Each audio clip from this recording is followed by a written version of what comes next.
రాజ్యంలో శుక్రవారం పోలీసులు ఆకస్మిక తనిఖీలు నిర్వహించారు. మత్తు పదార్థాలకు యువతను దూరం చేయాలనే లక్ష్యంతోనే ఈ తనిఖీలు చేపట్టామని సీఐ దాడి మోహన్ రావు తెలిపారు. ఎవరైనా గంజాయి విక్రయించినా లేదా దాన్ని వినియోగించినా కఠిన చర్యలు తప్పవని సీఐ హెచ్చరించారు. ఈ మేరకు మీడియాతో మాట్లాడారు.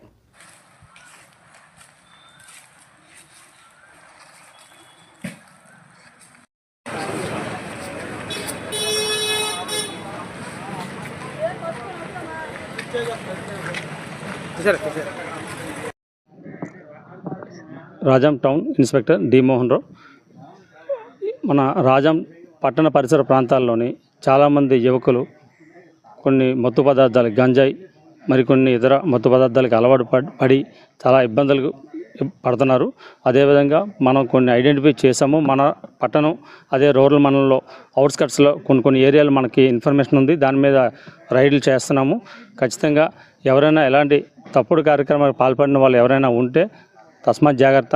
ఖచ్చితంగా చట్టపరమైన చర్యలు తీసుకుంటాము. ప్రతిరోజు కూడా ఎక్కడైతే మాకు ఇన్ఫర్మేషన్ వస్తుందో ఇమీడియట్గా వెళ్ళి వాళ్ళని పట్టుకొని చట్టపరమైన చర్యలు తీసుకోవడం జరుగుతుంది.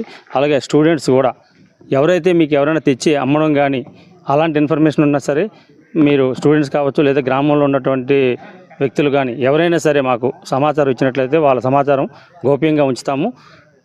ఎవరైతే ఇలాంటి కార్యక్రమాలు పాల్పడుతున్నారో గ్రామాల్లో ఉంటారో దయచేసి మాకు ఆ ఇన్ఫర్మేషన్ ఇవ్వండి. అలాంటి కార్యక్రమాలు ఎక్కడ జరగకుండా చట్టపరమైన చర్యలు తీసుకుందాము. అలాగే దొరికిన వారిపైన చర్యలు తీసుకుంటున్నాము, కేసులు కడుతున్నాము, రిమాండ్ కూడా పంపిస్తున్నాము. కాబట్టి స్టూడెంట్స్ ముఖ్యంగా చెప్తున్నాను, ఏదైనా సరే ఇన్ఫర్మేషన్ ఉంటే మాత్రం మాకు వెంటనే అందజేయాలని, అలాగే మన పట్టణ ప్రజలకు కూడా తెలియజేయింది ఏంటంటే ఇన్ఫర్మేషన్ మాత్రం మాకు ఇవ్వండి.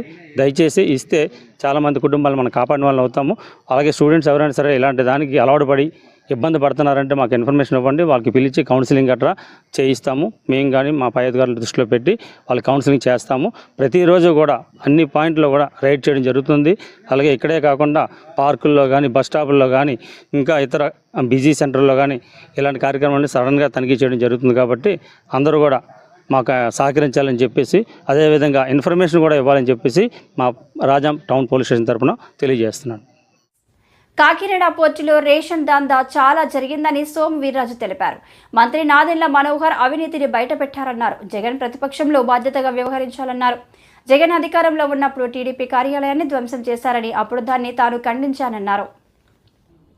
మనకి జాతీయ భావానికి ప్రతీక, డెమోక్రసీకి ప్రతీక ఆయన గుడి ఉండకుండా బాబర్ గుడి ఉండాలన్నారు కాంగ్రెస్ వాడు. మన దేశమే దండెత్తినోడు మన దేశంలో ఆయన చిహ్నంతో గుడి ఏంటి, రాముడి గుడి పడగొట్టేసి బాబర్ గుడి కడితే అది తెలుసా రాహుల్ గాంధీకి? రాహుల్ గాంధీ కూడా మాట్లాడేస్తుంటే చాలా పరిణితి పెరిగిపోయిందట రాహుల్ గాంధీకి. చాలామంది ఆనందపడిపోతున్నారు. ఏం పరిణితి? చూడకుండా మాట్లాడేస్తున్నారట. ఒక ఆయన చెప్తున్నాడు నాకు మొన్న, చూడకుండా మాట్లాడడం కూడా పరిణితే. ఇది చాలా అసందర్భమైనటువంటి ఆలోచనల్ని ఒక జాతీయ కార్యవర్గ సభ్యుడిగా మీ దృష్టిలో ఉంచడానికి నేను ఏ విధంగానూ కూడా వెనకడుగు వేయడం లేదు. ఏదైతే ముఖ్యమంత్రి గారి పర్యటన సక్సెస్ కావాలని, డబల్ ఇంజిన్ సర్కార్ అని ఏదైతే మేము అన్నామో దాని ఫలితంగా ఈ రాష్ట్రంలో పెట్టుబడులు పెట్టేటువంటి పరిస్థితి వచ్చి ఆంధ్ర రాష్ట్రం మరింత అభివృద్ధి జరగాలని నేను మనస్ఫూర్తిగా కోరుకుంటూ, జగన్ వేసిన చాలా బీజాలు, అవినీతి బీజాలు ఒక్కొక్కటి బయటకు వస్తున్నాయి. మీరు చాలాసార్లు కొన్ని విషయాలు మాట్లాడేవాడిని, చాలా ప్రెస్ మీట్లో చెప్పేవాడిని. కాకినాడ పోర్టు ఆధారంగా సాగిన రేషన్ దందా అనేకమైన సార్లు నేను ప్రస్తావించాను. అది ఏ విధంగా చెప్పేవాడినంటే, కాకినాడ ఎమ్మెల్యే నాన్నగారు సివిల్ సప్లై కార్పొరేషన్ చైర్మన్ ఏంటండి, వెంటనే తీసేమనండి జగన్ని, అతను అనర్హుడు, అతను రాష్ట్ర మిల్లర్స్ అసోసియేషన్కి అధ్యక్షుడు. అతను సివిల్ సప్లై కార్పొరేషన్ చైర్మన్గా ఎలా ఉంటాడు? రికార్డులు ఎప్పుడైనా చూడండి మీరు.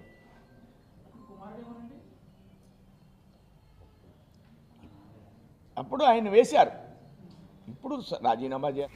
రాజ్యాంగం గురించి వైఎస్ జగన్ మాట్లాడడం హాస్యాస్పదంగా ఉంది అని టీడీపీ ఎమ్మెల్యే ఎంఎస్ రాజు అన్నారు. మా మీద కేసులు పెట్టినప్పుడు ప్రజాస్వామ్యం గుర్తు రాలేదా జగన్ రెడ్డి అని జగన్ మీద ఫైర్ అయిన టీడీపీ ఎమ్మెల్యే.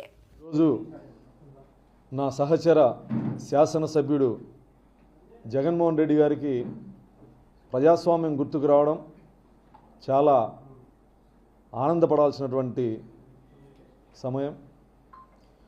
సొంత బాబాయిని గొడ్డలితో నరికించి చంపించిన పులివెందుల ఎమ్మెల్యే గారికి పిన్నెల్లి రామకృష్ణారెడ్డి లాంటి నటోరియస్ క్రిమినల్ మంచి వ్యక్తిగా కనిపించడం పెద్ద ఆశ్చర్యపోవాల్సినటువంటి అంశమేం కాదు. చంద్రయ్య అనే ఒక బీసీ నాయకుణ్ణి నడి రోడ్డు మీద గొడ్డలితో నరికించిన పిన్నెల్లి రామకృష్ణారెడ్డి 20 సంవత్సరాలుగా మాచర్ల నియోజకవర్గంలో జరుపుతున్న నరమేధం, 14 క్రిమినల్ కేసులున్నటువంటి నరహంతకుడు, భూకబ్జాదారుడు, దౌర్జన్యపరుడు, పేద ప్రజల్ని పీల్చి పిప్పి చేసినటువంటి ఈ నటోరియస్ క్రిమినల్ పిన్నెల్లి రామకృష్ణారెడ్డి అనే వ్యక్తి జగన్మోహన్ రెడ్డికి సౌమ్యుడు మంచి వ్యక్తిగా కనిపించడం, బహుశా 30 కేసులున్న జగన్మోహన్ రెడ్డి 14 కేసులున్న పిన్నెల్లి రామకృష్ణారెడ్డి మంచి వ్యక్తిగా కనిపించుండొచ్చు. 30 కేసులు లేవు కాబట్టి. జగన్మోహన్ రెడ్డి గారు ఈరోజు ప్రజాస్వామ్యం గురించి, కక్ష సాధింపుల గురించి మాట్లాడుతూ ఉంటే చాలా హాస్యాస్పదంగా ఉంది. నిజంగా చంద్రబాబు గారిది కక్ష సాధింపు చర్యలైతే పిన్నెల్లి రామకృష్ణారెడ్డి లాంటి నరరూప రాక్షసుణ్ణి మాచర్ల పట్టణంలో పోలీసులు నడి బజారు మీద బట్టలూడదీసి కొట్టి ఊరేగిస్తూ అరెస్ట్ చేయాలి. అంతటి నరరూప రాక్షసుడు పిన్నెల్లి రామకృష్ణారెడ్డి. దేశం మొత్తం చూస్తుండగా రాష్ట్ర ఎలక్షన్ కమిషన్ కేసు నమోదు చేసి ఈవీఎంని పగలగొట్టిన అప్రజాస్వామ్యవాది, రాజ్యాంగం మీద ఏమాత్రం గౌరవం లేనటువంటి వ్యక్తి ఈవీఎంను పగలగొడితే రాష్ట్ర ఎలక్షన్ కమిషన్, కేంద్ర ఎలక్షన్ కమిషన్, హైకోర్టు, సుప్రీంకోర్టు వీడు వెధవా అని మాట్లాడుతూ ఉంటే అక్రమంగా పిన్నెల్లి రామకృష్ణారెడ్డిని అరెస్ట్ చేశాడని చెప్పి జగన్మోహన్ రెడ్డి పులివెందుల ఎమ్మెల్యే గారు మాట్లాడడం, ఇది ఏ రకంగా చూడాలి? ఈరోజు జగన్మోహన్ రెడ్డికి ప్రజాస్వామ్యం గుర్తుకొచ్చింది, రాజ్యాంగం గుర్తుకొచ్చింది, రేపో మాపో అంబేద్కర్ గారిని కూడా గుర్తు చేస్తాం. సొంత నియోజకవర్గంలో ఒక దళిత మహిళని అతి కిరాతకంగా అత్యాచారం చేసి హత్య చేస్తే స్థానిక శాసనసభ్యుడిగా, ఈ రాష్ట్ర ముఖ్యమంత్రిగా కనీసం మీడియా సమక్షంలో కూడా ఖండించని మీరు, ఆ కుటుంబాన్ని పరామర్శించని మీరు, నీ తాడేపల్లి ప్యాలెస్కి అతి సమీపంలో భర్త సమక్షంలో ఒక మహిళని అత్యాచారం చేస్తే నోరు మెదపని మీరు, మీ ఎమ్మెల్సీ డ్రైవర్ సుబ్రహ్మణ్యాన్ని మైనర్ పట్ల దురుసుగా ప్రవర్తించిన పోలీసులపై చర్య తీసుకోవాలి. దళిత సేన రాష్ట్ర అధ్యక్షులు పాల్తేటి పెంటారావు. మైనర్ పట్ల దురుసుగా ప్రవర్తించిన పోలీసులపై చర్య తీసుకోవాలి. దళిత సేన రాష్ట్ర అధ్యక్షులు పాల్తేటి పెంటారావు. మైనర్ యువకుని పట్ల దురుసుగా ప్రవర్తించిన పోలీసులపై చర్యలు తీసుకోవాలని దళిత సేన రాష్ట్ర అధ్యక్షులు పాల్తేటి పెంటారావు అన్నారు. ఈ మేరకు శుక్రవారం డాబా గార్డెన్స్ ప్రెస్ క్లబ్లో ఏర్పాటు చేసిన మీడియా సమావేశంలో ఆయన మాట్లాడుతూ, అదృశ్యమైన బాలుడిని పట్టుకొని పోలీసులు అతనిని, ఆమె తల్లిని వేధించడం సరికాదన్నారు. దీనిపై సిపికి ఫిర్యాదు చేసినా పట్టించుకోలేదని తెలిపారు. బాలుని తల్లి బి సత్యవతి మాట్లాడుతూ, తన ఫిర్యాదు మేరకు కంచరపాలెం పోలీసులు మిస్సింగ్ కేసు నమోదు చేశారని, ఆ కారణంగా నేరం ఒప్పుకోమని తనను, కుమారుడు తేజను వేధించారని ఆరోపించారు. పోలీసులు కొట్టడం వల్ల తేజ చేయి విరిగిపోయిందని, పోలీసులు, వైద్యులు తమకు న్యాయం చేయలేదని తెలిపారు. దీనిపై అప్పటి సిఐ సిహెచ్ ప్రసాద్ను వివరణ కోరగా, సత్యవాణి కుమారుడు తేజ ఇంటర్ విద్యార్థిని తీసుకుపోయాడని, దీనిపై విద్యార్థిని తండ్రి ఫిర్యాదు మేరకు మొదట మిస్సింగ్ కేసు నమోదు చేశామన్నారు. తర్వాత సత్యవాణి ఫిర్యాదు మేరకు తేజ కనిపించడం లేదని మరో మిస్సింగ్ కేసు కట్టామని చెప్పారు. సమావేశంలో దళిత సేన నాయకులు నెక్కల నాగమణి తదితరులు పాల్గొన్నారు. దుర్మార్గమైనటువంటి అణచివేత.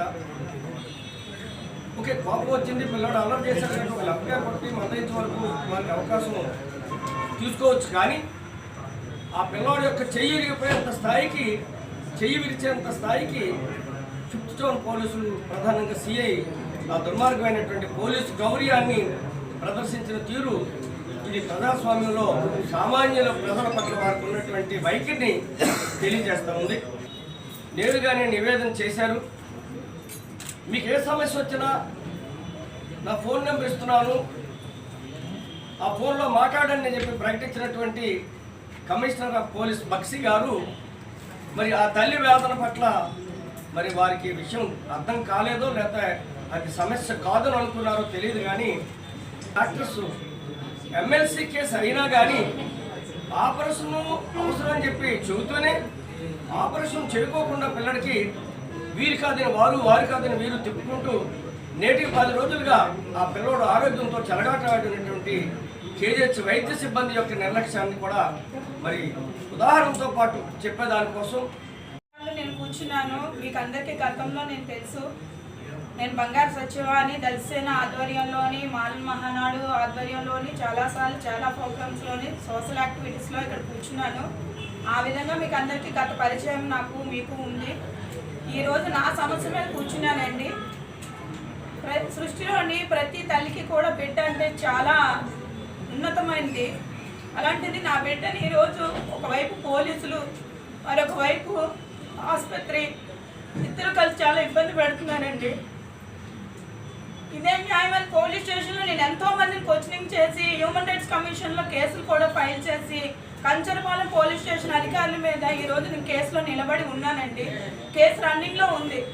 అదే గ్రజ్జి పెట్టుకొని కేవలం నా కొడుకు మిస్సింగ్ కేసు, నా కొడుకు కనిపించట్లేదని ఒక మిస్సింగ్ కేసు పెడితే, ఒక అమ్మాయి వచ్చి మా అబ్బాయిని పట్టుకెళ్ళిపోయిందని కేసు పెడితే, 2 పిల్లలు కనబడలేనప్పుడు మిస్సింగ్ వేశారండి. FIR number 241/24.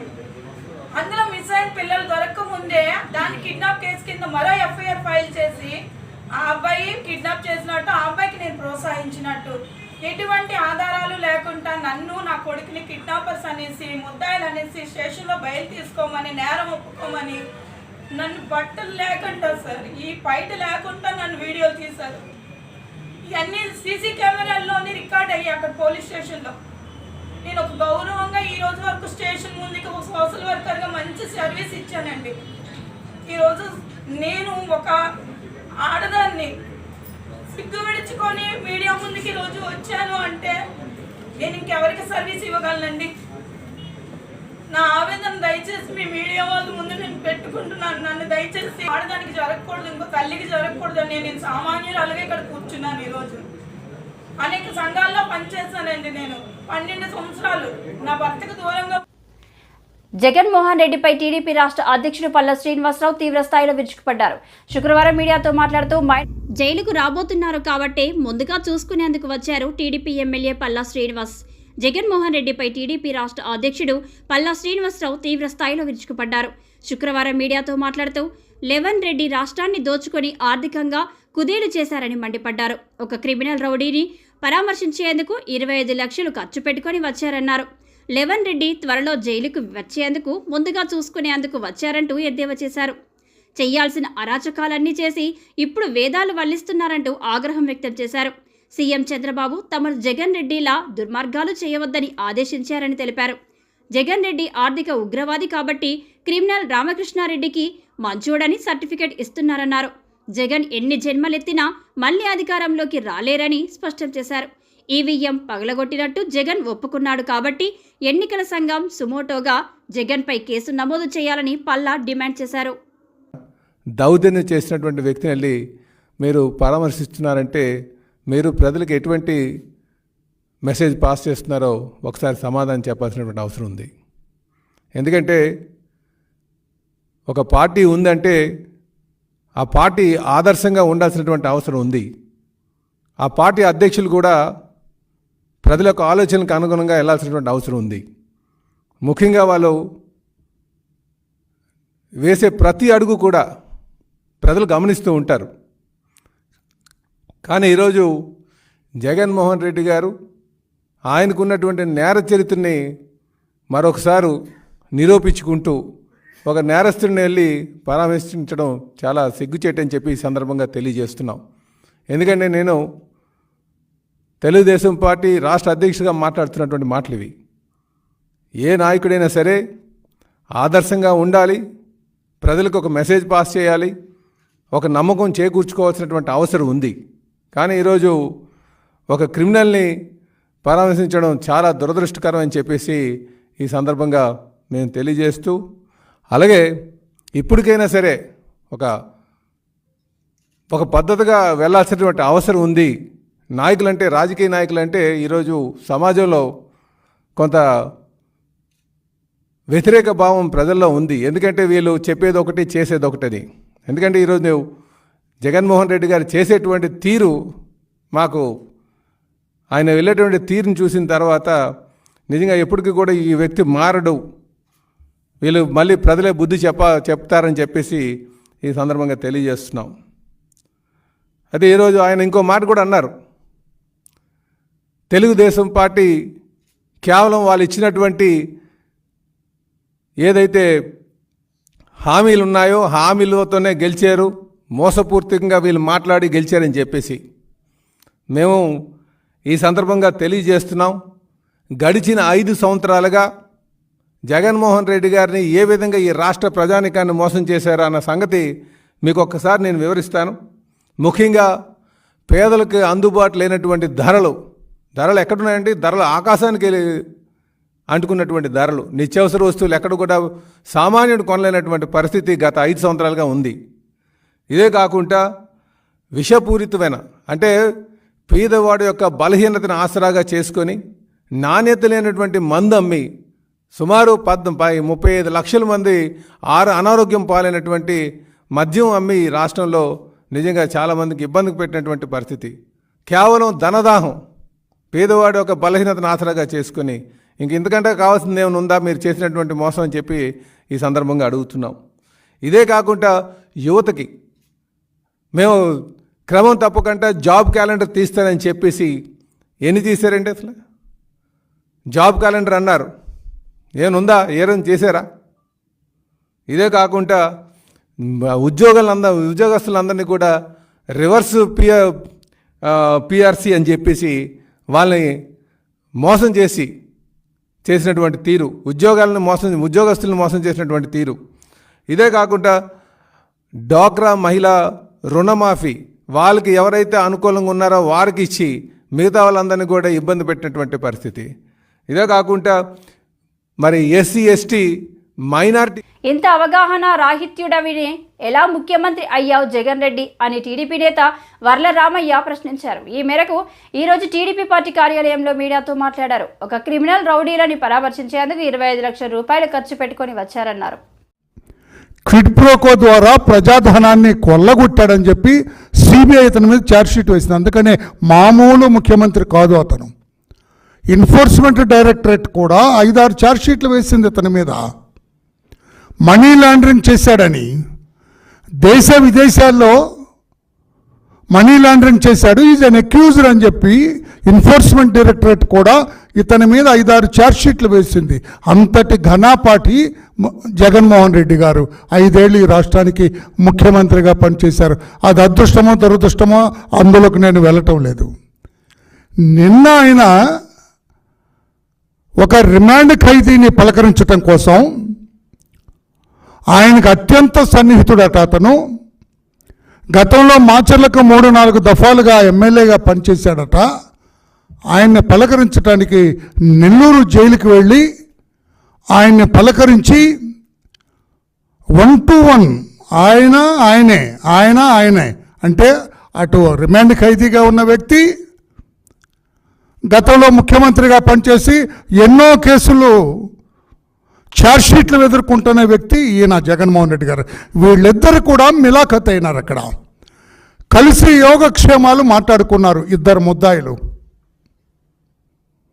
మీ భాషలో ఇద్దరు పెద్ద మనుషులు అందామంటే పెద్ద మనుషుల్లాగా కాదు, ఇద్దరు ముద్దాయిలు కలిసి నెల్లూరు జైల్లో, జిల్లా జైల్లో మాట్లాడుకున్నారు. దాదాపు 22 నిమిషాలు మాట్లాడుకున్నారు. ఆ మాటల్లో రిమాండ్ ఖైదీగా ఉన్న మాజీ ఎమ్మెల్యే పిన్నెల్లి రామకృష్ణారెడ్డి గారు ఒక ఎక్స్ట్రా జ్యుడిషియల్ కన్ఫెషన్ ఇచ్చారు.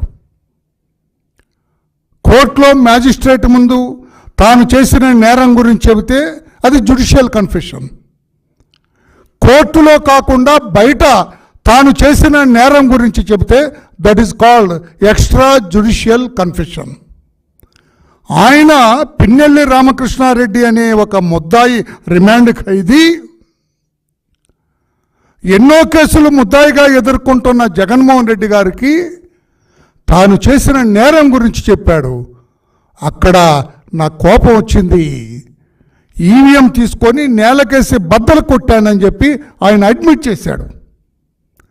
నేరాన్ని ఒప్పుకున్నాడు ఆయన ముందు. కోర్టులో కాకుండా బయట నేరాన్ని ఒప్పుకుంటే ఎక్స్ట్రా జ్యుడిషియల్ కన్ఫెషన్. అదే చేశాడు ఇక్కడ. నేను నేరం చేశాను. అదే పాపం బాలుడు, అతను మంచివాడు, 4 సార్లు గెలిచాడు. 4 సార్లు గెలిచిన మంచివాడు, 4 సార్లు గెలిస్తే మంచివాడు అన్నట ముఖ్యమంత్రి గారి ఉద్దేశంలో. కొంతమంది దొంగలు, దోపిడీదారులు కూడా అప్పుడప్పుడు గెలుస్తుంటారు సార్. జగన్మోహన్ రెడ్డి గారు ఎన్నో కేసులు ఎదుర్కొంటున్న నేరస్తులు కూడా గెలుస్తారు సార్. జగన్మోహన్ రెడ్డి గారు 11 కేసులు ఉన్న వ్యక్తి, 48,000 కోట్ల రూపాయలు అన్యాయకాంతం చేశాడన్న వ్యక్తి, 5-6 ఛార్జ్షీట్లు ఎన్ఫోర్స్మెంట్ డైరెక్టరేట్తో వేయించుకున్న వ్యక్తులు కూడా గెలిచారు సార్. అందుకని గెలిచాడు కాబట్టి మంచివాడు అంటానికి లేదని నా అభిప్రాయం. మరి మీ అభిప్రాయం ఎలా ఉందో నాకు తెలియదు. జగన్మోహన్ రెడ్డి గారు మంచివాడు, 4 సార్లు గెలిపించారు. అతని మీద దొంగ కేసు, ఏం కేసు దొంగ కేసు పెట్టారు? You tell me one. EVM బద్దలు కొట్టాను నేనని అతనే నీకు చెప్పాడు. He made an extra judicial confession. అతను సిఐ మీద తిరగబడ్డాడని